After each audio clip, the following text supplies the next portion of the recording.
नमस्ते दोस्तों, कैसे हैं आप। ये हूँ मैं और ये है मेरी प्यारी सी पत्नी।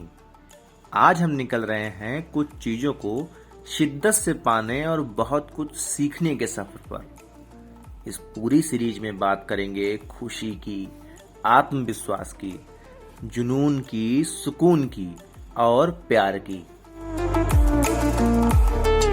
ये केवल एक सफ़र नहीं है, बल्कि एक जरिया है खुद को जानने का और परखने का। इस सीरीज में हम आपको लेकर चलेंगे पंच केदारों में से द्वितीय केदार श्री मध्य महेश्वर जी की यात्रा पर, शीतकालीन केदारनाथ और तुंगनाथ जी की यात्रा पर, बद्रीनाथ जी के कपाट बंद कराने की यात्रा पर और पंच प्रयागों की यात्रा पर।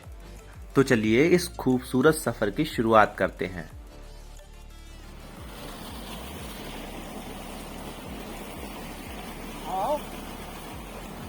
हम नहीं धुलेंगे।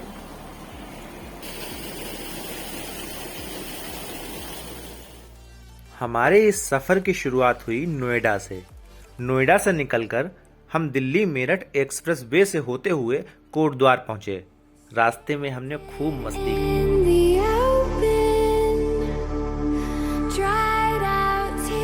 कोटद्वार से निकलते ही हमें इस यात्रा का सबसे पहला खूबसूरत दृश्य नजर आया। ये दृश्य है दुगड्डा का। हम यहाँ कुछ देर के लिए रुके, मस्ती की, मोमोज खाए और फिर आगे की तरफ बढ़ चले। गौर से देखिए इनको, गौर से देखिए, इन्होंने मेरी ये हालत की है, बहुत मारा है मुझे।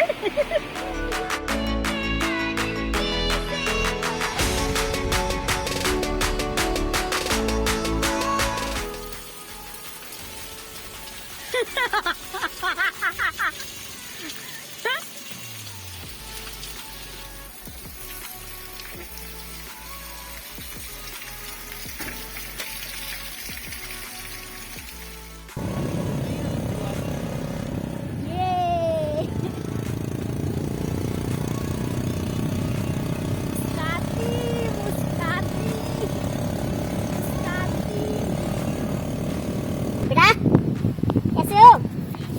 मम्मी कहाँ है तुम्हारी? अरे अरे इधर आओ, अरे इधर आओ। आओ, नहीं छूना, नहीं हमको छूना, नहीं नहीं नहीं नहीं, अरे नहीं, चलो चलो, हम छूते नहीं हैं।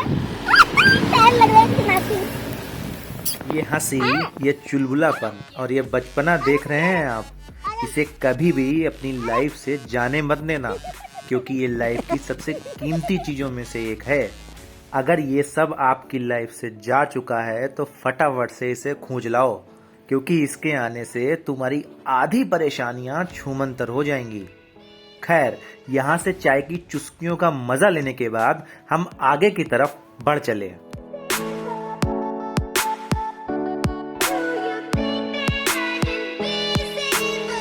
कोटद्वार से करीब 75 किलोमीटर चलने के बाद और पौड़ी से करीब 35 किलोमीटर पहले आता है मां जोपलपा देवी का मंदिर।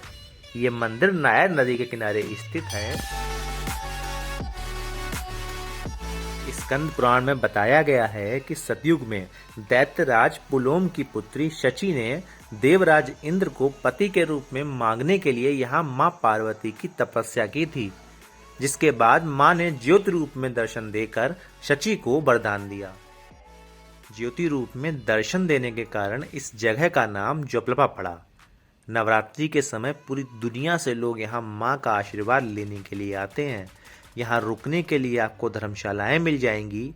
इसके अलावा यहाँ पर गुरुकुल भी चलाया जाता है, जहाँ दूर दूर से बच्चे शिक्षा लेने के लिए आते हैं।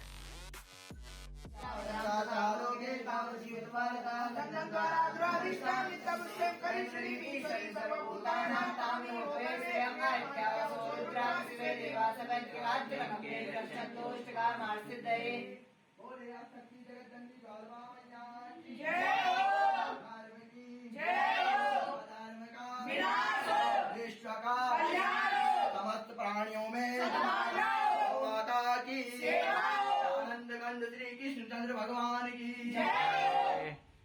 अंधेरा होने के कारण हम ज्यादा आगे नहीं गए और पौड़ी से करीब 14 किलोमीटर पहले परसुंडा खाल में रुकना पड़ा और इस तरह से खत्म हुआ हमारा पहला दिन। आपसे मिलते हैं अगले वीडियो में अगले नए दिन के साथ, नई सुबह के साथ। तब तक के लिए गुड नाइट।